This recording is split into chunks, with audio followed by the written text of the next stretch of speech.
Alors, bonjour à toutes et à tous. Bienvenue à ce premier webinaire de l'année avec Maya Rachlein. Ce matin, j'ai le plaisir d'accueillir Hélène Mouich et Thierry Bobineau d'Euroquartz. On va Bonjour. traiter, Bonjour. on va traiter d'un sujet en fait qui est le ressenti des salariés pendant cette période de crise et leur relation au travail, suite à une enquête qui a été menée par Opinionway pour Euroquartz en septembre-octobre 2020 C'est ça. auprès de 2000 salariés. Je vais laisser Hélène se présenter tout d'abord. Bienvenue Hélène. Bonjour, merci Christophe, bonjour Thierry, bonjour à tous. Donc moi je suis Hélène Mouich, donc j'ai travaillé pendant plus de 20 ans dans le domaine de l'analyse de la transformation digitale auprès d'un cabinet Marques. Et depuis un an, j'interviens en tant qu'indépendante auprès d'entreprises comme Euroquartz pour mieux comprendre, toujours dans ce domaine des ressources humaines, comment en fait les fonctions RH utilisent aujourd'hui la technologie du web, le numérique, pour pouvoir optimiser ces processus. Et Thierry Bobineau, qu'on connaît, mais qui va quand même se représenter. Oui, donc Thierry. bonjour à tous, Thierry Bobineau. Donc je m'occupe du marketing chez Euroquartz. Auparavant, j'étais commercial, consultant, directeur produit. J'ai eu à suivre un certain nombre de projets chez les clients. Et ce que je voulais préciser par rapport à cette étude que l'on fait avec Opinionway, c'est qu'on ne l'a pas fait spécifiquement dans le cadre du Covid. C'est une étude qu'on fait tous les 2 ans. On a commencé la première en 2016, 2018, 2020. Et pour nous, c'est plutôt un baromètre, en fait, pour comprendre les évolutions et les attentes des salariés français par rapport à nos solutions. Et on a eu parfois des surprises, je vous en reparlerai tout à l'heure, d'attentes des salariés qui étaient exprimées, qui nous ont vraiment sauté aux yeux et qui se sont concrétisées par des évolutions dans nos produits. Donc nous, c'est un baromètre côté salarié. On écoute également ce que nous disent nos clients et pour ça, on a un club utilisateur avec près de 170 inscrits à ce club utilisateur qui est une instance très dynamique et qui nous donne plutôt la vision employeur, c'est-à-dire les tendances vues côté employeur, les évolutions du SIRH. Ici, ce qu'on cherche à connaître, c'est les attentes côté salarié. Et bien sûr, cette année, on en a profité pour mettre quelques questions par rapport au Covid, mais ce n'était pas forcément l'objectif au départ. En tout cas, ce genre d'étude n'a pas pour objectif de vendre quelque chose derrière. C'est vraiment une source d'information pour nous. Et puis l'idée est aussi de mesurer les écarts qu'on pourrait avoir entre ce qu'on peut lire ou entendre dans la presse et une réalité qui est peut-être pas toujours alignée avec ce qu'on peut ou ce qu'on veut nous faire croire. C'est ça. Et effectivement, comme disait Churchill, je crois qu'aux chiffres que j'ai moi-même trafiqués, mais c'est un peu la réalité. C'est-à-dire que en fonction de ce qu'on a à vendre, parfois on trouve des études qui sont très orientées. On a trouvé quelques beaux exemples et ça peut faire percevoir des choses qui ne sont pas toujours la réalité. C'est pour ça qu'on a prévu un petit sondage pour savoir, vous, comment professionnel de la fonction RH, vous voyez les choses. On va passer la main à Christophe. Alors, on va vous poser 3 questions là pour démarrer ce webinaire. Et puis, je laisserai ensuite Hélène qui va revenir sur les différents résultats de l'étude, reprendre la main. Alors, je vais vous proposer la première question. À l'issue du premier confinement, d'après vous, combien de salariés pratiquaient le télétravail?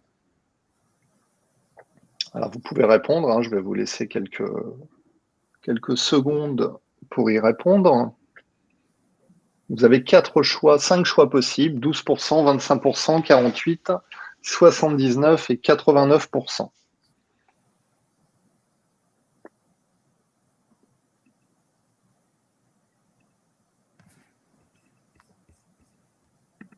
Ah oui, il y a une question, Christophe. C'est bien à l'issue en fait du premier confinement, donc lorsque l'étude a été réalisée en septembre-octobre. C'est pas pendant le confinement. Exactement. Ouais. Alors, je vous laisse un petit peu continuer, si vous souhaitez encore répondre. Il n'y a pas de notes, il n'y a rien à gagner et rien à perdre non plus. Mais ce que l'on voit là, c'est que déjà, il y a une très forte variation dans les pourcentages qui sont donnés. Allez, on va mettre fin à cette question. On a 70 personnes qui ont répondu, 81 personnes qui ont répondu. On va noter le résultat, on y reviendra après. Donc, on va prendre le chiffre le plus important. Donc, pour vous, c'est plutôt autour de, on va dire, 48% des personnes qui pratiquaient le télétravail. Deuxième question. Alors, on a beaucoup entendu parler de volonté, notamment des gens qui étaient en Île-de-France, de quitter l'Île-de-France, de changer de région. Donc, à votre avis, si l'on demande aux salariés français quelle est leur priorité professionnelle pour 2021, parmi ces questions, il y avait 7 questions de posées, dont la question changer de région. Quel pourcentage de salariés français mettent cette question changer de région en priorité selon vous?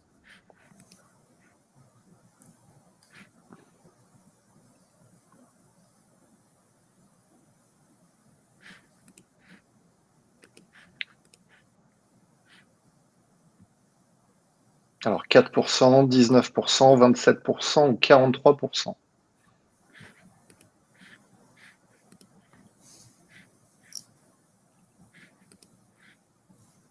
Allez, encore 5 secondes.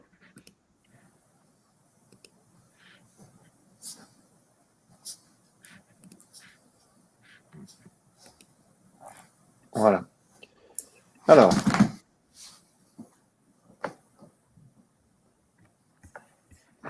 vous êtes, selon vous, on va dire entre 19 et 27%. Et puis, dernière question. Après, j'arrête de vous embêter. Il y a une question qui a été posée. Combien de salariés français indiquent à la fin du premier confinement qu'ils souhaiteraient travailler moins, quitte à gagner moins?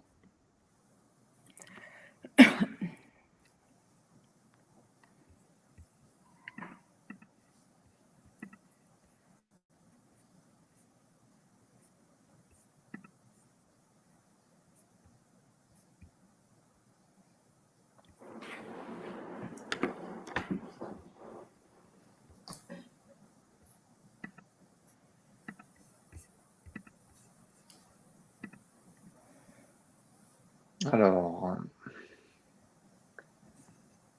je vais mettre fin au vote. Voilà.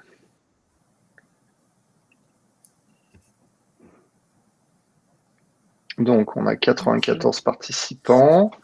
Et là, bon, c'est plus mitigé. On va dire, vous êtes sur 19, entre 8 et 19%. Ok. Donc ça, c'est votre ressenti. Alors, on va tout de suite rentrer dans le vif du sujet. Et là, je vais laisser Hélène prendre la main pour nous présenter les principaux résultats. Et nous donner les vrais chiffres. Oui, nous donner les vrais chiffres. Je vois que quelqu'un a répondu juste à toutes les questions, mais c'est un salarié d'Euroquartz, donc il y a peut-être un petit délit d'initié. Bon, effectivement, c'est ce que précisait tout à l'heure Thierry en introduction pour cette enquête. Donc, c'est la troisième enquête qui a été menée par OpinionWay et Euroquartz. L'intérêt, c'était vraiment d'avoir un baromètre et puis aussi de voir quel était l'impact de cette crise que l'on connaît encore, parce que c'est vrai que j'imagine que quand la question a été posée aux 2000 salariés en septembre-octobre, on ne se doutait peut-être pas qu'on aurait eu un deuxième confinement, peut-être un troisième ces prochains jours. Donc, c'est une enquête qui pourrait valoir le coup d'être refaite aujourd'hui. On n'aura peut-être pas les mêmes réponses. En tout cas, ce qui est très intéressant, c'est qu'en fait, on était dans une situation qui était inédite, extraordinaire. On s'attendait à avoir des choses, et c'est vrai que la presse, les médias se font écho de beaucoup de changements, de beaucoup de nouvelles tendances. Et ce qui ressort en fait dans cette enquête d'OpinionWay, c'est qu'il y a une réelle stabilité dans la façon dont les collaborateurs voient leur relation au travail, voient aussi leur relation au temps de travail, puisque c'était intéressant de voir ce qui se passait dans le temps de travail pour un acteur comme Euroquartz. Et c'est ce qu'on voit aujourd'hui sur ce schéma. En fait, il y a une vraie stabilité, alors que c'était une crise qui était soudaine, qui nous a tous perturbés dans la façon dont on pouvait travailler. Exercer un travail était devenu complexe. Pour même une partie des collaborateurs, ça a été impossible. Beaucoup se sont retrouvés au chômage partiel. Pour autant, quand on leur posait la question de savoir quelle importance ils accordent à leur travail dans leur vie de façon générale, on se rend compte que le travail reste encore une valeur sûre, puisque 62% des salariés déclaraient accorder une place très importante au travail dans leur vie, et avec même près d'un salarié qui quand même disait savoir faire la part des choses. Mais c'est un point qui reste en tout cas très stable, puisqu'en 2018, lorsque nous avions posé la même question à peu près au même effectif de salariés, 65% de ces salariés accordaient une importance plus ou moins importante au travail. Donc là, effectivement, cette petite érosion de 3 points, on pourrait peut-être la faire porter, en tout cas faire porter la responsabilité sur la crise sanitaire. Néanmoins, il y a quand même des vrais écarts qui peuvent être identifiés selon la différence en fait, d'âge des collaborateurs que nous avons interrogés. On se rend compte qu'il y a une importance qui est plus importante, plus forte, je dirais, qui est portée par les jeunes générations, donc ces générations Y, Z, que pourtant on semble peut-être un petit peu plus détachées du travail. Eh bien non, dans cette étude, on voit qu'elles sont plus enclines à accorder une importance forte au travail que leurs aînés, alors c'est vrai que là, il y a le sentiment aussi d'arriver peut-être en fin de carrière pour certains, de ne plus avoir à prouver ou en tout cas à accorder la même importance, mais l'écart, en tout cas avec cette crise, s'est amplifié depuis 2018. Un autre point important, c'est tout ce qui concerne aussi l'activité qui est exercée. Là, on voit une vraie différence entre les salariés d'un côté du secteur public et ceux du secteur privé. Les salariés du secteur public accordent une importance plus forte au travail. Là aussi, on aurait pu penser que c'était des choses qui ne sont pas forcément habituelles. Et cette importance est croissante. On a de plus en plus de salariés du public et des fonctionnaires qui sont attachés à l'importance au travail dans leur vie, alors que du côté du secteur privé, cette importance est plus décroissante. Et puis, bien sûr, alors là, typiquement, je dirais un effet de la crise, c'est que certains secteurs qui ont été touchés de plein fouet par la crise sanitaire, c'est le cas des cafés, hôtels, restaurants, de tout ce qui est transport également. Là, on voit un détachement beaucoup plus fort de la part de ces salariés. Il y a une perte entre 15 et 6 points sur certains secteurs, donc par rapport à 2018. Donc là, c'est vrai que ces salariés, eux, sont beaucoup moins, en fait, tournés vers leur travail, ou en tout cas, on accorde moins d'importance par rapport à ce qu'ils ont vécu aussi pendant cette crise.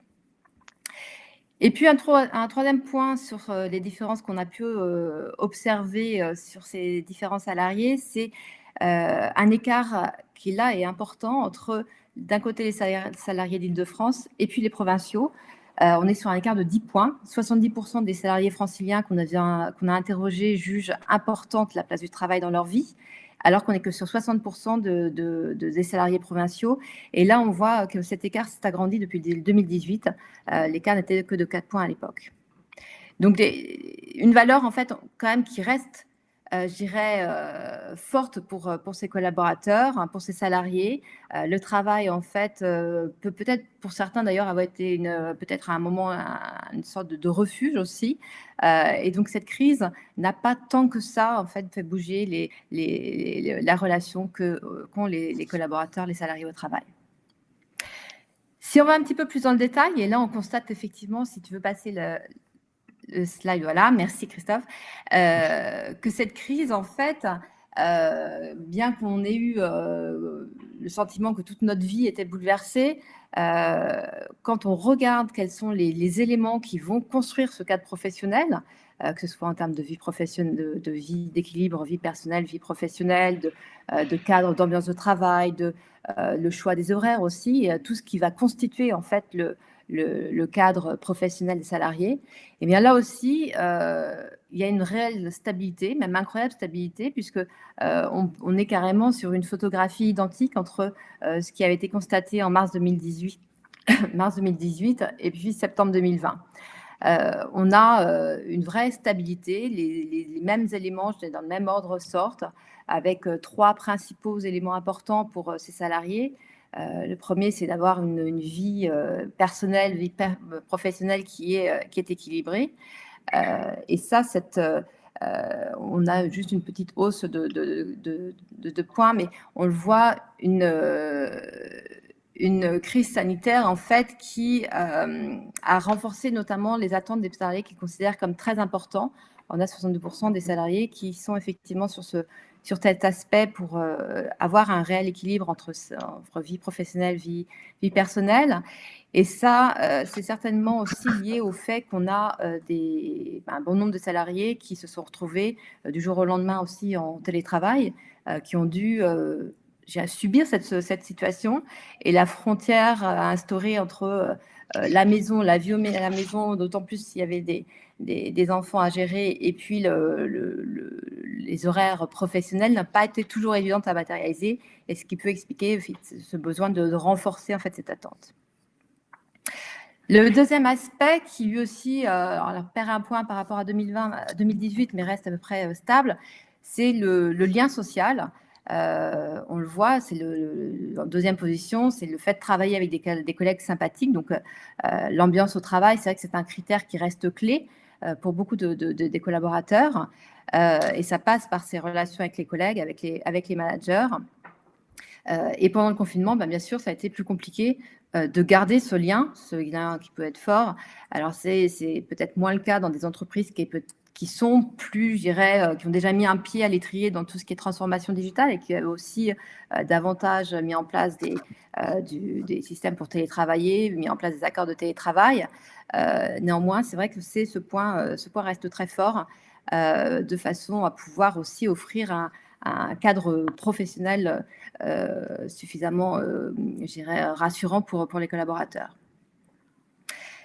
Et puis le troisième point, alors là qui, je pense, a été davantage peut-être même exacerbé, on a beaucoup parlé dans la presse de tous ces métiers dits invisibles, c'est aussi le fait d'avoir une utilité qui est procurée par le travail, de faire un travail qui non seulement nous apporte une satisfaction, une certaine utilité en tant qu'individu, mais aussi pour la collectivité.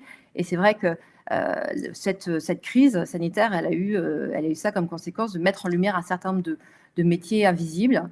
Et donc, c'est un sentiment qui reste aussi très fort aujourd'hui pour pouvoir avoir ce cadre professionnel, je dirais, optimal, avec 93% des salariés qui le mentionnent comme important de pouvoir avoir le sentiment, en tout cas, de faire quelque chose d'utile. Et c'est particulièrement vrai chez les secteurs, dans les secteurs du transport, ou même dans les secteurs considérés comme essentiels, comme la banque, l'assurance, où là, effectivement, on a davantage de salariés qui mettent en exergue ce point comme très important. Un élément qui a été peut-être un peu plus, sur lequel on voit un petit peu plus de mouvement, c'est la reconnaissance des managers, le fait d'être reconnu par ces managers. Il y a une hausse de 2 points. Et ça, c'est vrai aussi avec le confinement, le télétravail pour un certain nombre de collaborateurs. Le rôle qui a été joué par les managers de proximité a été vraiment essentiel. Ça a été fortement mis en avant, et ça répond aussi à ces besoins qui sont exprimés là, à travers ce schéma, avec 88% des collaborateurs qui estiment que c'est important d'être reconnu par leur manager. Et il y a une vraie croissance sur ceux qui estiment que c'est très important, on est à 40%, alors qu'en 2018, on était à 34%. Donc là, c'est vrai que ce métier, je dirais, de cette reconnaissance a été parfois aussi complexifié par le Covid, par les conditions dans lesquelles le travail a dû être exercé. Et c'est apprécié pour un manager quand il est à distance, c'est apprécier la qualité du travail, l'investissement, l'engagement du collaborateur n'a pas été forcément chose très évidente. Et puis un point sur lequel on reviendra peut-être un peu plus tard à la fin, en tout cas du webinaire, un de ces slides, c'est la motivation financière. Là, on voit que c'est en baisse de 2 points par rapport à 2018. Le facteur, je dirais, salaire reste un facteur de motivation, mais c'est loin d'être le plus important. Il y a quasiment 20 points d'écart entre le premier, là, qui est cet équilibre de vie personnelle professionnelle, et puis le fait de gagner beaucoup d'argent. On a seulement, d'ailleurs, 22% des salariés qui considèrent que c'est un point très important. Donc, des éléments qui restent, en tout cas, j'ai un cadre qui reste important à bâtir pour ces collaborateurs et qui n'a pas tant bougé que ça avec la crise que l'on connaît. Après, c'est vrai que quand on regarde l'actualité, 2020 a été l'année où les Français ont le plus épargné. Donc, Oui, ils n'ont pas forcément eu ce besoin de dire j'ai envie de gagner plus cette année. Ils ont surtout, pour la plupart, dépensé beaucoup moins. On n'a pas eu l'occasion surtout de dépenser, effectivement. Ok, suivant. Oui, c'est le slide suivant.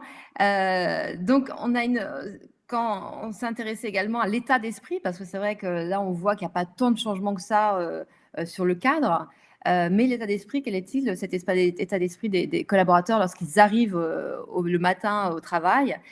Eh bien là aussi, étonnamment, parce qu'on avait quand même beaucoup d'enquêtes, d'études qui nous disaient, qui décrivaient les salariés français comme étant dépressifs, comme ayant besoin tous d'avoir du soutien, en tout cas psychologique. Eh bien, quand on a interviewé ces collaborateurs en septembre, on a quasiment les 2 tiers d'entre eux, 64%, qui estiment être arrivés dans un état plutôt positif au travail. Donc, c'est vrai que là, c'est assez surprenant parce que on a quand même plus d'un quart d'entre eux qui sont détendus, d'autres qui sont heureux, 10% qui se sentent, non pardon, excusez-moi, un quart motivé, un quart détendu, 10% même heureux, alors que effectivement, on était plutôt quand même dans un contexte avec énormément d'imprévisibilité, des incertitudes qui étaient liées aussi bien à des aspects sanitaires que aussi économiques, donc avec parfois une crainte qui pouvait porter sur le cadre professionnel. Et là, ce chiffre-là est tout de même assez surprenant. Alors excuse-moi Hélène, il y a une étude qui est sortie, faite également par Opinionway, qui a démontré que les salariés français étaient dans une situation psychologique désastreuse. Voilà. Oui. Mais si on dit 10% des salariés français, auparavant, allaient bien, et aujourd'hui, il y en a 15% qui vont mal, eh bien, on peut dire que ça fait 50% d'augmentation. Voilà. Tout à fait. Donc, vous titrez ça, eh bien, vous avez tous les titres dans la presse. Et quand vous êtes une société qui vend du conseil en gestion de risques psychosociaux, vous titrez de cette façon-là. Et si vous titrez honnêtement, vous pouvez aussi dire que 85% des salariés français ne vont pas si mal que ça. Donc là, on est dans l'exemple même d'un chiffre qui est en demi-teinte. On se rend compte que oui, il y a un certain nombre de salariés français qui sont peut-être en souffrance, peut-être en difficulté, mais que majoritairement, ils sont quand même plutôt positifs. Positif, tout à fait. Alors même si il faut le relativiser parce qu'on a quand même 34% qui semblent quand même plutôt négatifs. Et c'est surtout sur le slide suivant, c'est effectivement sur la perception aussi qu'ils ont de leurs conditions de travail. On leur a demandé si globalement, ils estimaient qu'avec justement, là il y avait vraiment une question d'actualité, si le début de l'épidémie, ils avaient constaté depuis le début de l'épidémie soit une amélioration, soit une dégradation des conditions de travail. Et effectivement, là, ce chiffre, ce positivisme qu'on avait sur le slide précédent peut être un petit peu plus relativisé, puisqu'on a quand même 40% des collaborateurs, des salariés qui ont été interrogés, qui effectivement disent que les conditions de travail se sont plutôt, voire beaucoup dégradées depuis le début de l'épidémie. Alors, c'est vrai qu'on a quand même avec un certain nombre de craintes par rapport aux mesures de protection qui étaient parfois insuffisantes dans certaines entreprises. Le fait pour certaines entreprises aussi, après le confinement, de ne plus autoriser le télétravail, de faire revenir les collaborateurs sur site.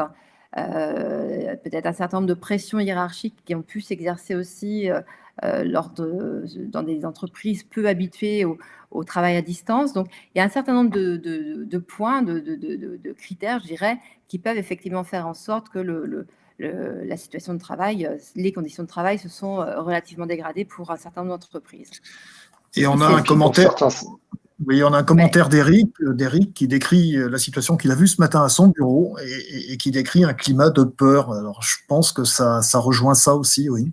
Tout à fait. Bon, sans compter que le climat anxiogène est quand même largement alimenté par tout ce qu'on lit autour de nous et tout ce qu'on voit à la télé. Donc, c'est vrai que tout ça fait en sorte que les conditions de travail ne sont pas toujours aujourd'hui, effectivement, au niveau qu'elles étaient avant cette épidémie.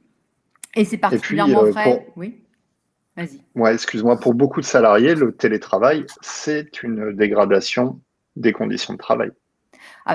Quand on passe comme ça du jour au lendemain à devoir travailler dans son bureau qui est en fait juste un petit bout de table dans la salle à manger et rien n'a été prévu, c'est clair qu'on ne se retrouve pas dans une situation idéale.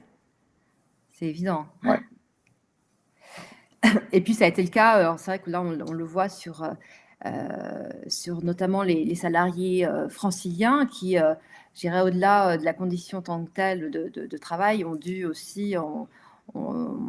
le fait d'avoir des transports en commun, d'avoir tous ces éléments toujours anxiogènes qui peuvent aussi venir à alimenter davantage cette dégradation, ça paraît effectivement assez logique d'avoir ce pourcentage de 40%. Ce qui paraît même plutôt, je dirais, surprenant, c'est les 21%, voire les 4% de salariés qui nous disent que ce sont des conditions qui se sont totalement améliorées. Alors ça, c'est vrai, en creusant un petit peu, on s'était rendu compte que c'était essentiellement vrai chez les personnes qui pratiquaient déjà le télétravail avant, ou celles qui travaillent à temps partiel, mais donc qui ont, je dirais, peut-être vécu complètement différemment aussi cette pandémie. Alors, voilà, très bien. On a également demandé à ces salariés, à ces 2000 salariés, de se projeter un peu plus sur leur avenir professionnel pour voir effectivement si ça continue, s'il y avait un impact en fait sur la façon dont ils voyaient aujourd'hui leur propre avenir. Là aussi, en fait, il y a une certaine lucidité qui ressort de la part des salariés sur l'impact de leur crise. Parce qu'effectivement, même si on le voit, ils arrivent quand même majoritairement motivés au travail. L'optimisme est un petit peu plus faible. On a 49% des salariés qui nous disent être optimistes pour leur avenir professionnel. Alors, si on est en opposition des 64% qui arrivent aujourd'hui très, très motivés, c'est vrai que ça peut, on se rend compte qu'ils prennent un petit peu plus de recul. Avec voilà, toujours des ultra positifs. Alors ça, c'est plutôt chez les jeunes générations qui n'ont pas non plus, je pense, les mêmes contraintes de façon globale que des salariés d'une quarantaine d'années ou peut-être même des femmes qui ont eu aussi à gérer un certain nombre de choses pendant cette crise. Donc, on a une vision en fait aussi du futur qui est peut-être davantage présente sur certaines entreprises, notamment les industriels, les secteurs les plus sinistrés par la crise, où là, effectivement, on voit qu'il y a quand même un pessimisme un peu plus fort sur l'avenir professionnel qui se dessine. Une conséquence de cela, en tout cas, c'est qu'on a affaire à des salariés qui sont, je dirais, lucides et aussi très conservateurs.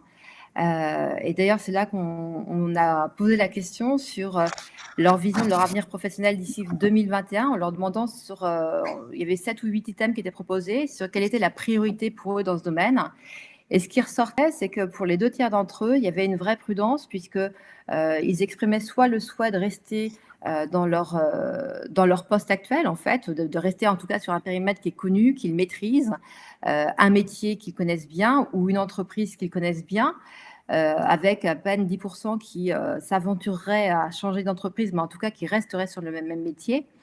Et puis, ce qui était intéressant, c'est que toute cette appétence qui est mise en avant autour de la reconversion professionnelle, le fait de vouloir se lancer en tant que découvrir le monde sous le statut d'auto-entrepreneur, ou alors même de trouver un emploi dans une autre région, de partir à l'étranger, eh bien, on est bien loin en fait de l'engouement qui est véhiculé souvent par les médias, puisqu'on a, alors pour donner le chiffre, là, je crois, quelle était la réponse? C'était La première question, c'est ça.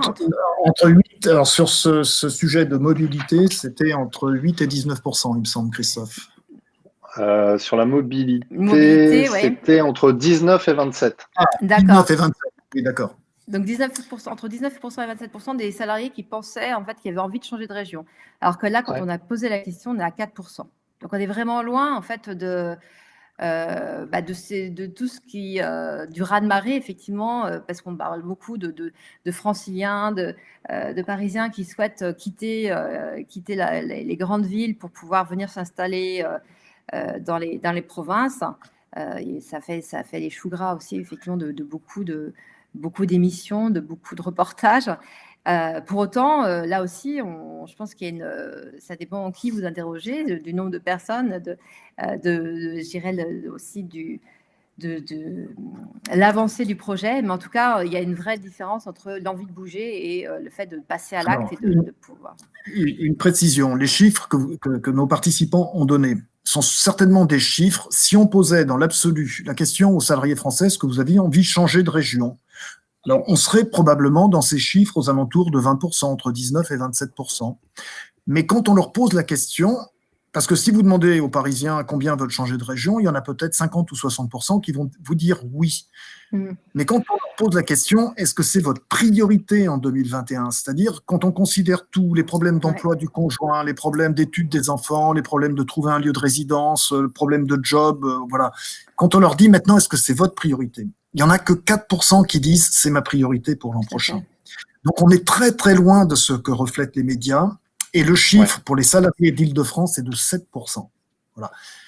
Donc là, on est entre le souhait et la réalité. Ce que veulent vraiment faire les salariés en 2021, il y a un écart énorme. Tout à fait. Alors, il y a Eric qui nous disait, pour preuve, l'immobilier sur Nantes et Bordeaux explose. Sur Paris, il y a une baisse de 6,8%. Sauf qu'en fait, Eric, l'immobilier sur Nantes et Bordeaux explose depuis 4 ans. Oui, c'est une tendance qui existe depuis longtemps. Pour moi, c'est pas lié au Covid. Et sur Paris, c'est une baisse qui est toute relative parce que les chiffres sont réactualisés avec 6 mois de retard actuellement. Et par contre, si vous sortez de Paris, par exemple, moi j'habite à Nogent-sur-Marne, on a pris 1 500 € du mètre carré en 6 mois. Parce qu'en fait, les Parisiens veulent sortir de Paris même et se retrouver comme nous, en bord de Marne, à côté du bois de Vincennes, etc. Donc toute la périphérie parisienne explose. Ouais. Oui, je pense que c'est des tendances, mais c'est comme si tu passes au slide suivant, Christophe, c'est une tendance qui, je dirais, est amplifiée aujourd'hui par la crise. En tout cas, c'est celle du télétravail. Là, effectivement, il n'y a aucun doute, le confinement, le Covid qu'on connaît change notre façon de travailler et c'est un booster pour le télétravail qui jusque-là avait encore un petit peu de mal à décoller chez nous. Là, en mars 2018, il y avait l'enquête qui avait été faite montrait qu'il y avait 11% des salariés qui étaient en télétravail, que ce soit de façon, je dirais, plutôt occasionnelle ou régulière. Lorsque l'enquête a été faite en septembre 2020, ce chiffre montait à 25%. Donc, je ne sais pas quel était dans l'enquête. C'était 48% de mémoire tout à l'heure. 48. Ouais, d'accord. Donc là, effectivement, 25%. Et 25%, en fait, quand on regarde de plus près, c'est presque on a presque atteint le plafond de verre puisque c'est une étude de la DARES qui montre effectivement que tous les postes, que tous les métiers ne sont pas télétravaillables. Concrètement, effectivement, il y a un certain nombre de postes aujourd'hui. C'est à peu près 30% en fait des actifs qui pourraient aujourd'hui télétravailler. C'est-à-dire que 70% des actifs restants, donc que ce soit des personnes dans les boutiques, dans toutes les personnes sur les chaînes, à l'hôpital, il y a quand même énormément de postes qui ne peuvent pas être pratiqués sous forme de travail à distance. Donc, ça réduit déjà considérablement cette proportion. Donc là, les 25%, effectivement, c'était en septembre 2020, sachant que bien sûr, ce chiffre avait dû être plus élevé parmi les salariés que nous avons interrogés lorsqu'on était en pleine période de confinement. Donc, des limites qui sont à la fois, je dirais, structurelles, liées au métier en tant que tel. Et puis aussi des limites qui vont être RH, il y a une certaine, je dirais, un certain, parfois encore pour les entreprises, c'est pas toujours évident d'accepter le télétravail, même si ça a été la norme pendant le confinement. Il y a toujours parfois une volonté aussi d'avoir les collaborateurs au moins une partie du temps de travail sur site. Et puis pour le collaborateur lui-même, le salarié lui-même, c'est vrai que des limites sociales, parce qu'on parlait tout à l'heure de conditions de travail qui n'étaient pas forcément bonnes. Il y a le manque aussi de relations avec les autres, le fait de souffrir parfois d'isolement. Donc c'est ce qu'on a pu constater. En tout cas, il y a beaucoup de salariés qui ont souhaité, même alors qu'on leur proposait encore de télétravailler, qui ont souhaité regagner les locaux de leur entreprise pour pouvoir reprendre une vie, je dirais, professionnelle et sociale plus simple pour eux. Ce qui créera d'autres problématiques à terme. Ces problématiques justement de je fais un peu de télétravail, je fais un peu de présentiel. C'est sûr qu'en termes d'organisation aussi, et c'est là où le rôle du manager va être clé. On le voit dans l'enquête qu'il y a ce point important autour des managers et le rôle qu'ils ont tenu pendant le confinement et pendant toute cette crise. Mais si le télétravail, pour être amené à se développer, le télétravail ne passera effectivement que par aussi je dirais pas une réorganisation, mais en tout cas un travail autour du rôle des managers et la façon dont ils remplissent leurs tâches. Hélène, je te propose d'avancer un petit peu plus rapidement parce que le temps tourne. Ah ouais. Encore deux derniers points.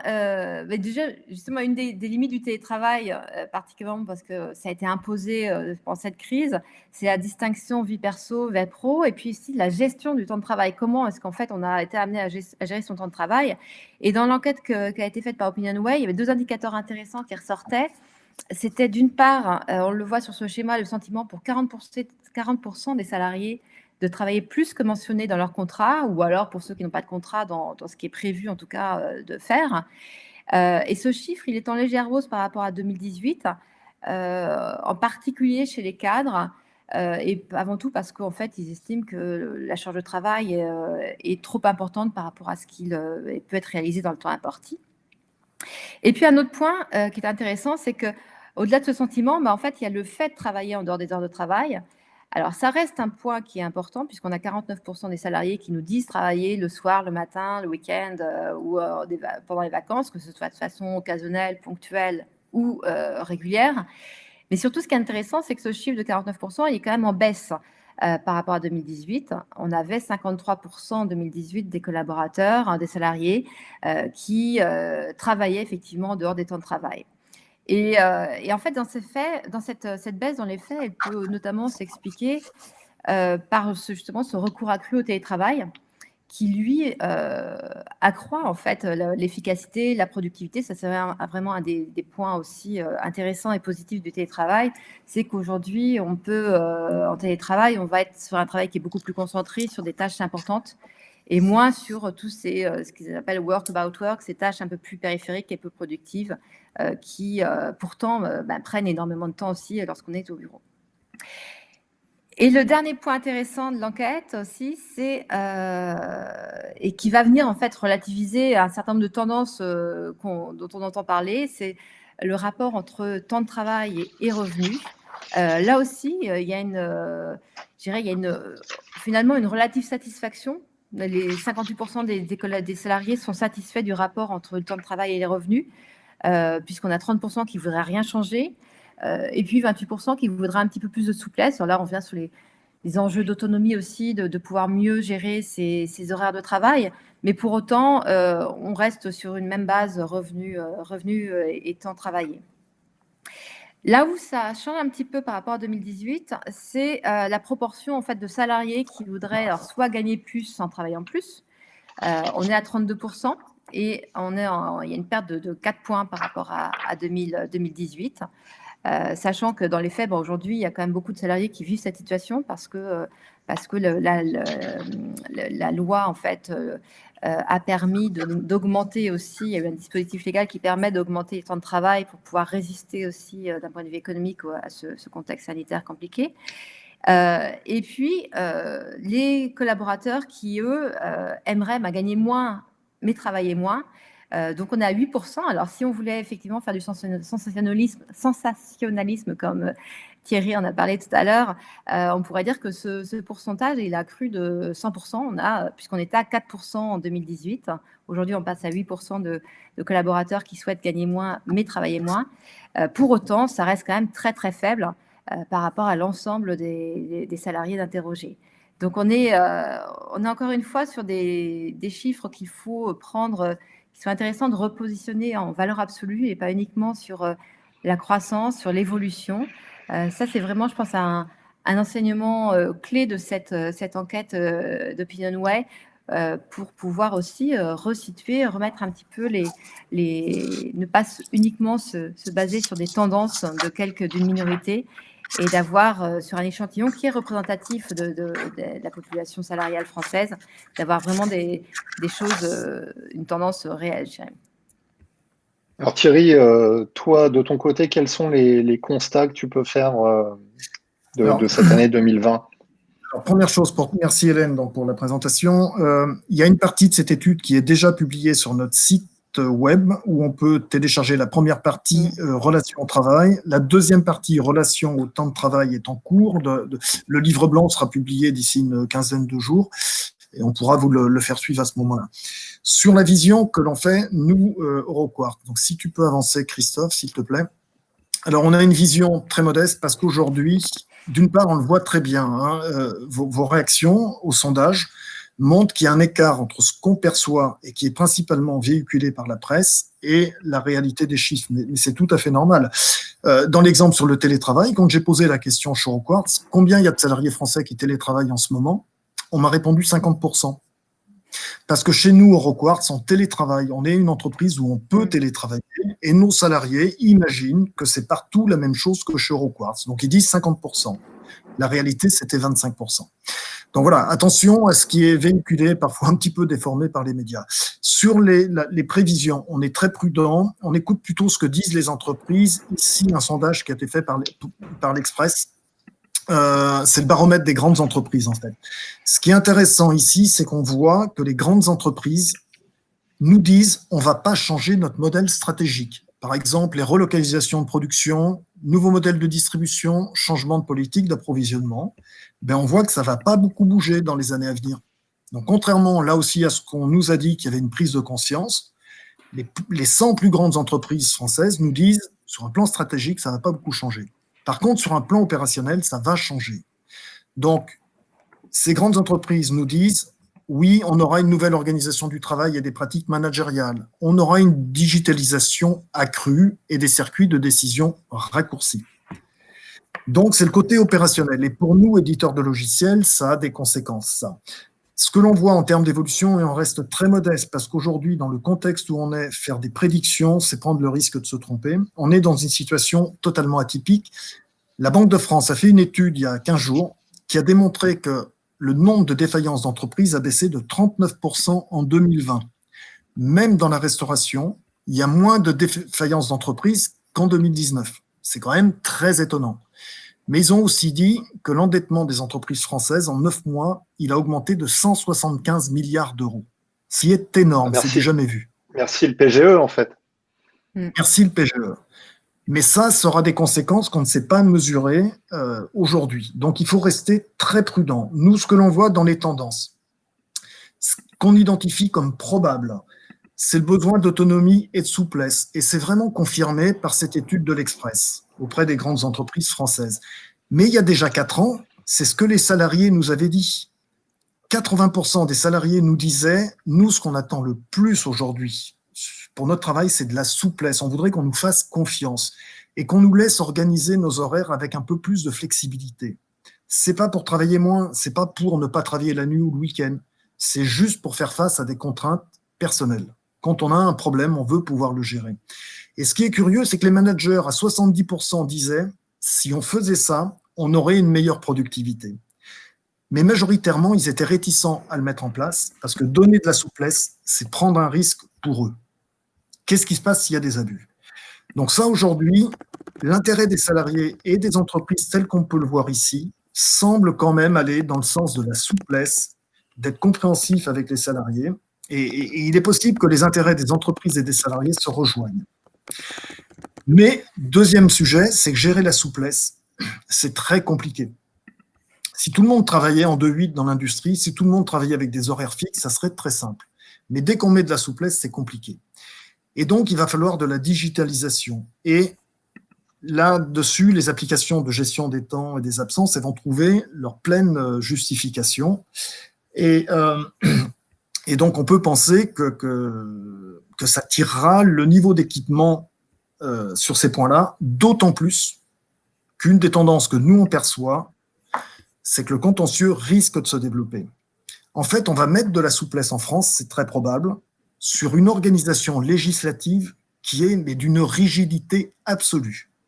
Le Code du travail français est probablement le plus rigide en Europe. Mettre de la souplesse dans un cadre qui est extrêmement rigide, ça va être compliqué et il va falloir le gérer. Il y a un vrai risque de contentieux. Donc, la digitalisation, elle va certainement s'imposer d'elle-même. Nos clients nous ont tous dit, si on n'avait pas eu tentation pendant la crise par rapport au télétravail, par rapport aux déclarations de chômage partiel, ça aurait été très compliqué. Troisième tendance que l'on voit, c'est qu'on va certainement aller vers une gestion plus macroscopique.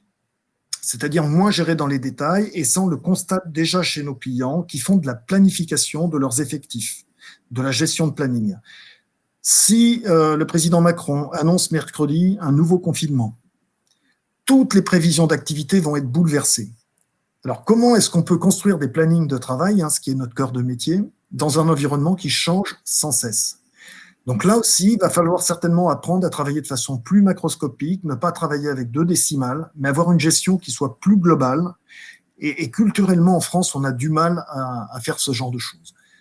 Donc, les 3 tendances probables que l'on voit sont celles-ci, sont l'autonomie et la souplesse, une obligation de gestion qui perdure et qui va certainement se renforcer, et apprendre à gérer de façon plus macroscopique. Après, il y a 2 tendances que l'on voit de façon plus incertaine, mais qui risquent de se produire, c'est quand même le rôle des managers. Hélène en a parlé. Dans cette crise, alors on ne vous a pas montré les chiffres, mais les salariés ont plébiscité leur manager. Ils ont dit, pendant cette crise, celui qui nous a vraiment aidés, c'est le manager. Voilà. Et bien devant la DRH. Ouais, DRH, voilà. Et c'est normal, parce que le manager, c'est l'interlocuteur de proximité, et la DRH, elle avait d'autres priorités à gérer, elle avait les plans sanitaires et les contraintes diverses à gérer, la mise en place du télétravail, etc. Mais toujours est-il que les salariés ont dit, celui qui nous a aidés pendant la crise, c'était le manager. Ce manager, souvent, il n'est pas très bien outillé. Et on lui demande de gérer plein de choses, on lui demande de gérer des temps de travail, on lui demande de gérer des plannings, on lui demande de gérer des compétences. Souvent, il n'a pas les outils pour le faire. Et souvent, il le fait en dehors de ses heures de travail. Donc, on pense qu'il va y avoir un équipement très opérationnel des managers qui va se produire dans les mois qui viennent pour les équiper d'outils efficaces. L'intelligence artificielle, on attendra un peu plus tard, mais déjà, si on leur donne des outils pour gérer les compétences de leurs collaborateurs, gérer les plannings, ils seront déjà très contents avec ça. Parce qu'on l'avait vu dans une autre étude, la gestion RH par les managers est souvent faite en dehors des heures de travail. Donc, il faut les aider. Et ils nous disaient, on travaille avec Excel, faute d'outils. Donc, là-dessus, on prévoit une tendance probable, on n'en est pas complètement sûr. Et le dernier point, c'est que cette crise nous a appris quelque chose d'extrêmement important, c'est qu'aujourd'hui, on sait déployer des projets complètement à distance. Alors, même nous, au Roquartz, on n'était pas convaincus et nos clients non plus. Mais la crise nous a montré qu'on a réussi à déployer, contraint et forcé finalement, on n'avait pas le choix, on ne pouvait pas aller chez certains clients, eh bien on a déployé des projets de 10 000 personnes complètement à distance. Ce n'est pas un objectif dans l'absolu de tout faire à distance. On aurait bien aimé quand même voir de temps en temps nos clients, mais cette situation, elle a prouvé que le déploiement de logiciels à distance, ça fonctionne.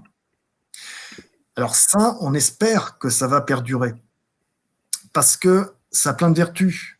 On gagne tous du temps, les clients et nous. On peut se consacrer à l'aspect fonctionnel plutôt qu'à être dans sa voiture ou dans un train. Et puis, on réduit notre impact énergétique. Alors, on a fait le calcul chez Roquartz. Rien que les déplacements qu'on a évité chez nos clients en 2020, pour une société de 550 personnes, ça représente plus de 200 tonnes de CO2 économisées. Alors, vous multipliez ça par toutes les entreprises françaises, le gain, il est énorme. Donc, il y a quand même un intérêt environnemental à travailler à distance. Maintenant, est-ce que ça va perdurer ? On le souhaiterait, pas forcément en totalité, c'est-à-dire que c'est bien aussi de rencontrer les clients de temps en temps, bien sûr, et les clients, ils aiment bien nous voir aussi.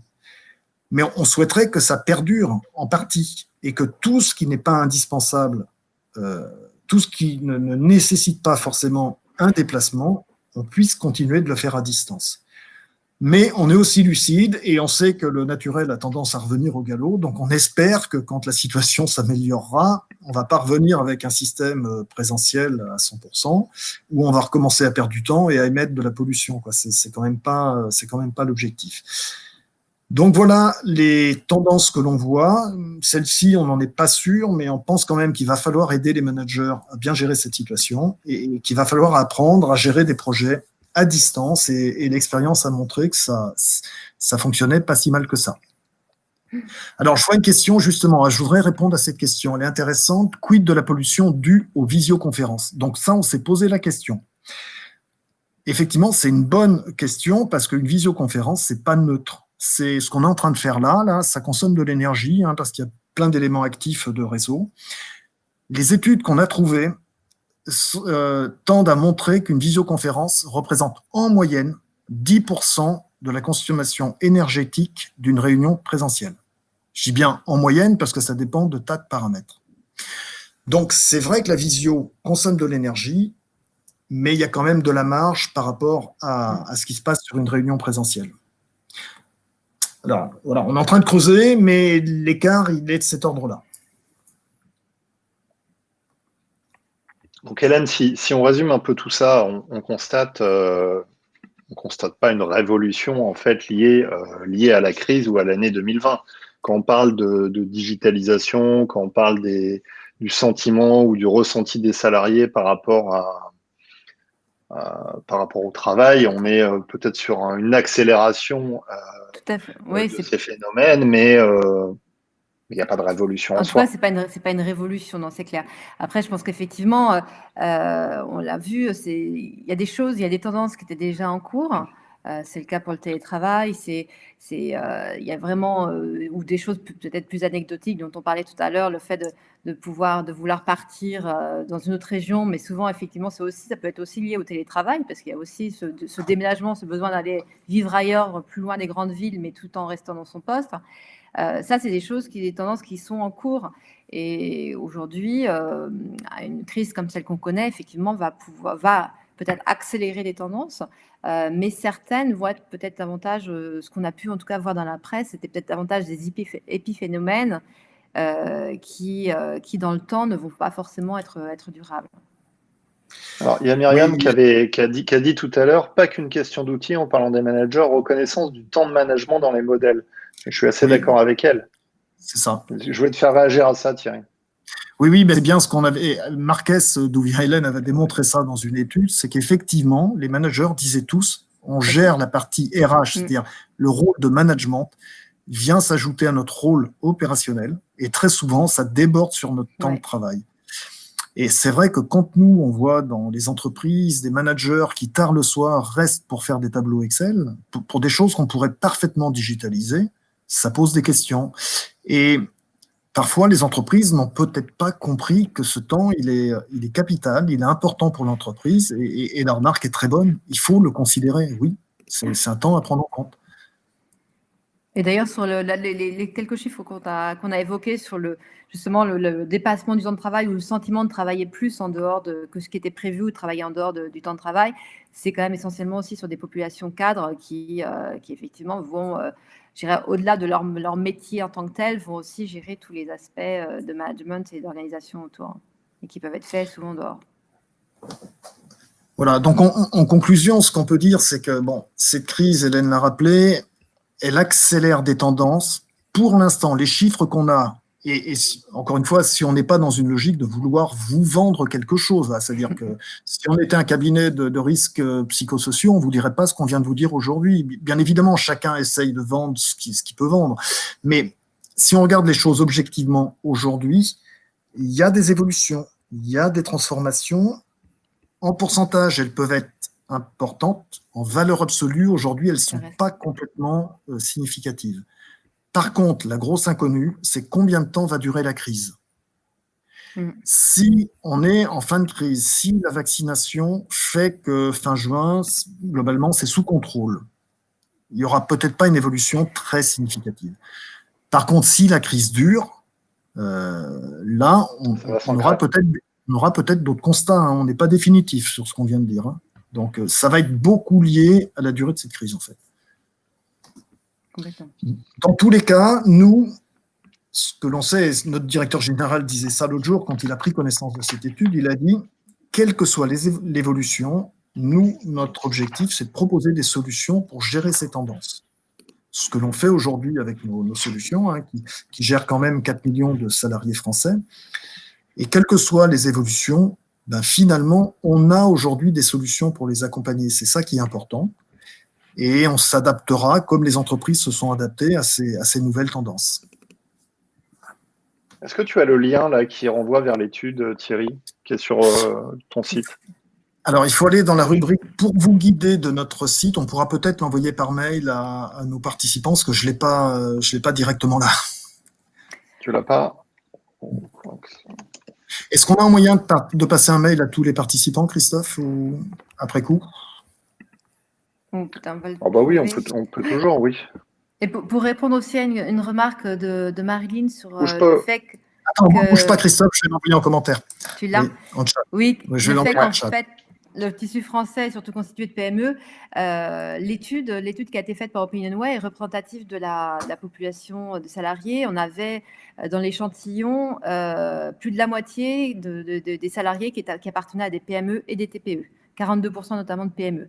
Donc c'est vrai que c'est un échantillon qui est, en tout cas, il y a une réelle fiabilité des résultats par rapport à la population des entreprises françaises de façon plus générale. C'est bon Thierry, j'ai partagé le lien, Marie vient de le mettre. Merci Marie. Bon bah super, et bah, ça nous donne un aperçu et puis ça fait quand même dire qu'effectivement le tableau n'est pas forcément toujours aussi noir que ce qu'on veut nous le dire. Mais ça veut aussi dire que, comme tu l'as dit Thierry, on n'a aucune garantie. Hein. Ces chiffres datent d'octobre. Peut-être que si on refait cette étude au mois de juin, on aura une perception sensiblement différente. Oui, en particulier sur le ressenti des salariés, si la situation dure. Alors, moi, je vois beaucoup de gens autour de moi qui disent que le télétravail commence à avoir du mal. C'était pas vrai au premier confinement. Donc ça risque d'évoluer dans les mois à venir. Oui, puis il y a un point, mais je crois que tu en as parlé Thierry au tout début, c'est que l'étude, elle n'a pas été faite à chaud. On aurait interviewé les salariés juste à la sortie du confinement ou pendant le confinement, on aurait eu certainement des résultats complètement différents. C'est possible aussi. Oui, c'est sûr. C'est sûr. Bah, écoutez, je vous remercie. Merci à vous. Je pense qu'on Merci à tous. Merci à toutes et à tous de nous avoir suivis. Vous retrouverez ce webinaire sur MyRH Line d'ici demain. Et puis, de notre côté, la semaine de la transformation digitale continue demain avec un prochain webinaire demain matin à 9 h. Je vous souhaite une excellente fin de journée et un bon appétit à toutes et à tous. Merci Hélène et merci Thierry. Bonne journée. Au revoir. Au revoir.